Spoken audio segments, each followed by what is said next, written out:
What's going on, guys? It's your boy Adjen, back again for another Alchemy Stars video. And for today, I will share with you my Abyss Meta Characters Fire Edition. In my last two videos, I made the list for the meta characters in Abyss for the Water and the Thunder team. Now, it's time for the Fire Edition. As you can see, I've already cleared all the floors into the Abyss game mode. And this game mode is very hard if you don't have enough characters raised. Let us go and check out the list. Take note that these are just based on my clearing into the Abyss. So take it with a big grain of salt. You may be able to use some other meta characters, but these are the meta characters that I chose or that I used. As you can see, we have here the floors per floor. Floor 1 up to floor 13, the Aurorians arranged alphabetically. And we have here the total usage, the number of times I use them into the Abyss game mode. So the more times I use them, that is how I determine they are meta, because they are pretty much used in the clearing into the Abyss. So first and foremost, we have Alice. Only one time. I used her one time on the floor 13. Why? It's because on floor 13, you need 4 fire team. Yes, 4 mono fire team. As you can see here, I've used 20 characters here. So meaning, 20 divided by 5, it's 4 team. So you should be prepared for, if you want to clear the up to floor 13, you should prepare 4 mono fire teams. And that is why Alice is used here, because Alice is probably one of my go-to healers, my go-to backup healers. If you don't have Nobio or Leeching, but everybody should have Leeching, right? Leeching is a free character. And also, everybody should have Alice. You might find it hard if you don't have a Nobio, because healers are kinda important in this game mode. So yeah, if you have Alice and you have not raised your Alice yet, she's worth going into A3. But more than that, leveling to 80, I don't know. I don't think so. Next, Barbara. I have not used Barbara. I have Barbara, but my Barbara has no preemptive strike.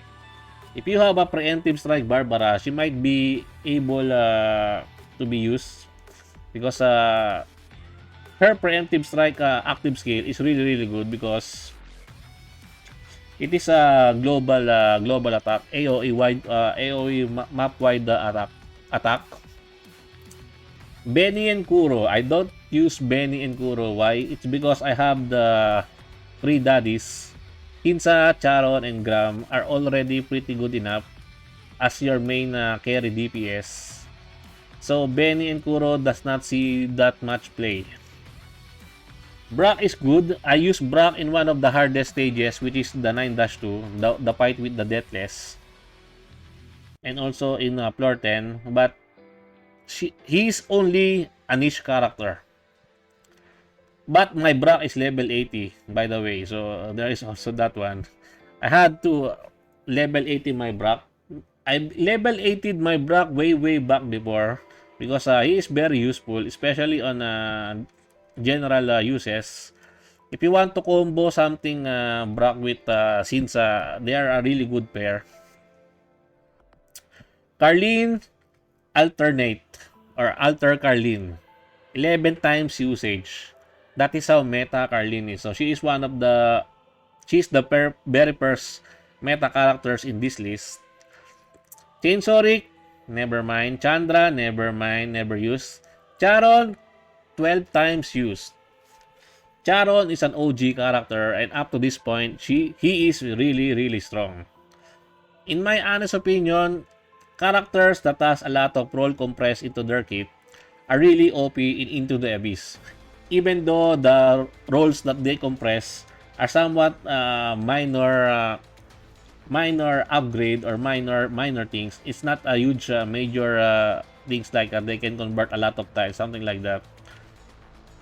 It's still pretty powerful as long as you have a lot of rolls compressed, important rolls compressed into a unit. And Charon is a very strong character with roll compression. push and pull, tile reset, uh, diagonal attacks, really strong damage. That is how good Charon is. Cordy, this one is only experimental. It could have been 0.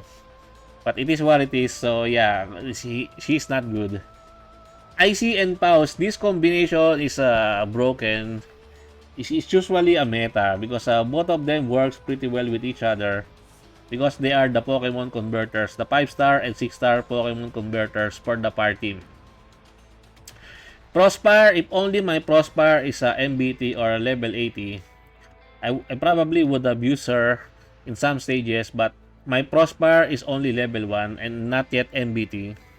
So I did not use Prospire because I have other alternatives for Prospire. Genevieve never sees some use, even though Genevieve has roll compress in her kit. I have a lot of better characters to use than to use her. Giles, even though I have Giles, I never use Giles.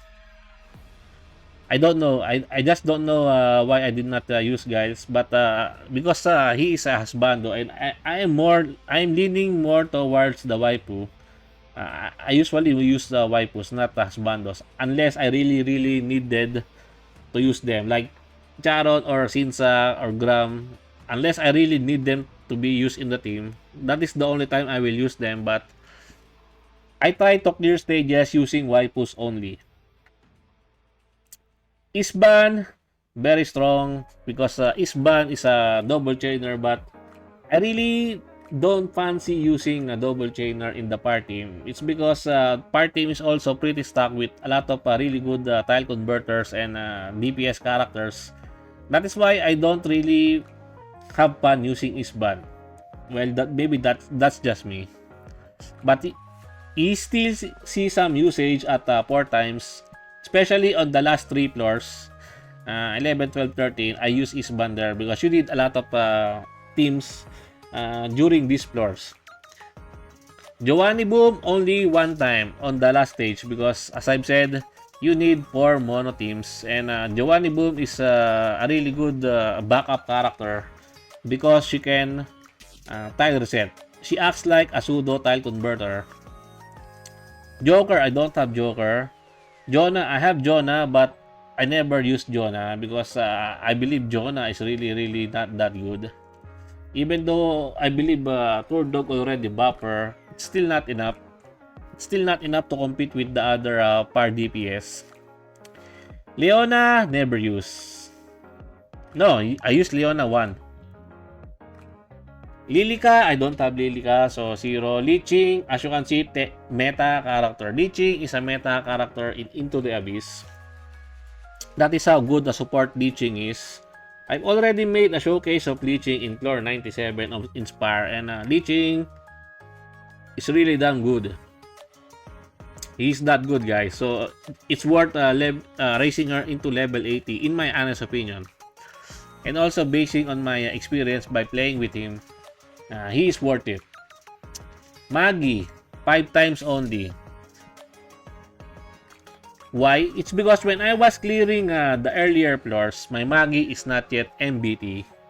But when I was having a hard time during the floors 10 or this floor, starting this one, the 11th floor, I exchanged my Astral Gems for Maggie Soul Amber Bruises to MBT my Maggie.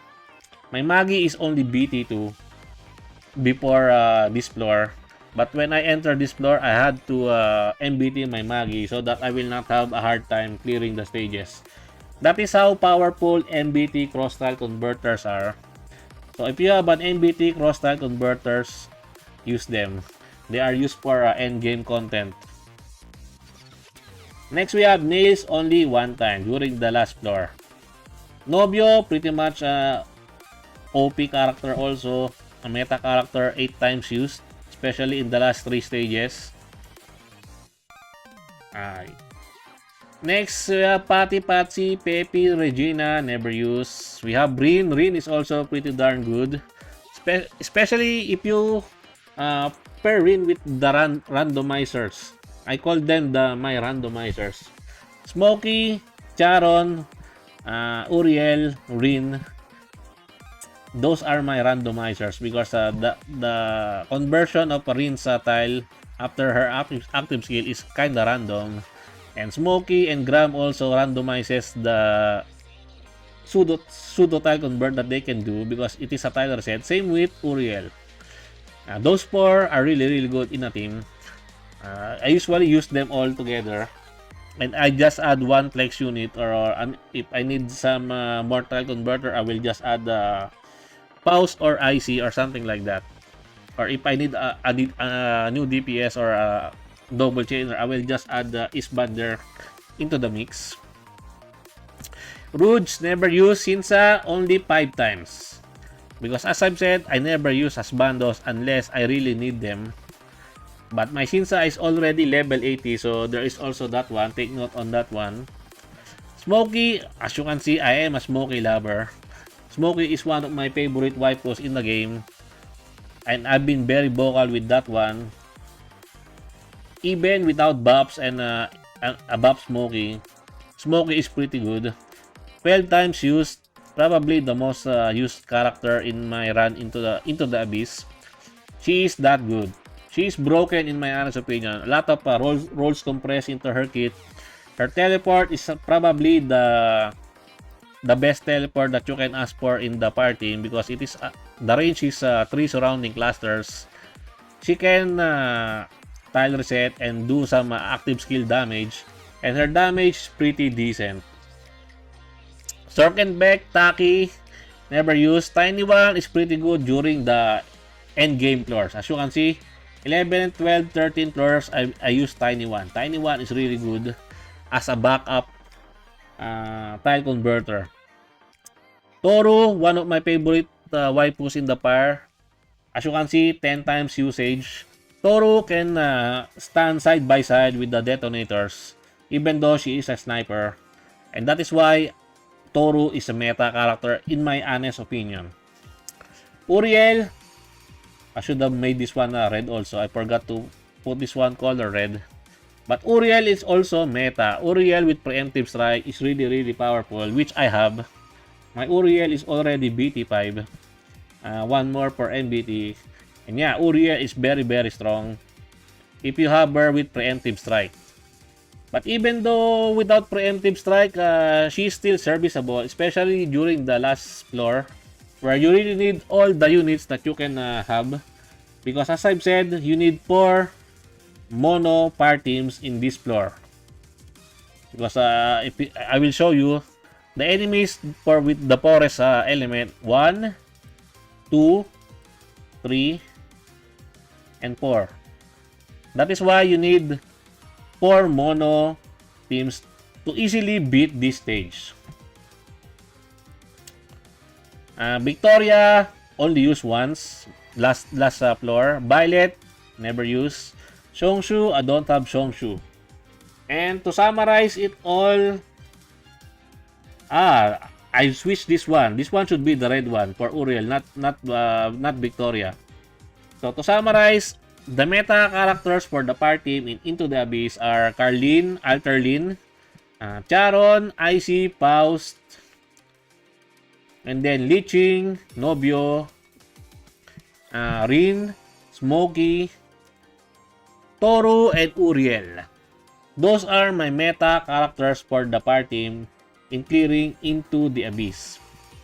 And I think that's it for me for today. I hope you enjoyed this video. Please leave a like and subscribe. I would really appreciate it if you could help me grow my channel more. And thank you to everyone who are supporting my channel. I appreciate every one of you. Until next time, peace.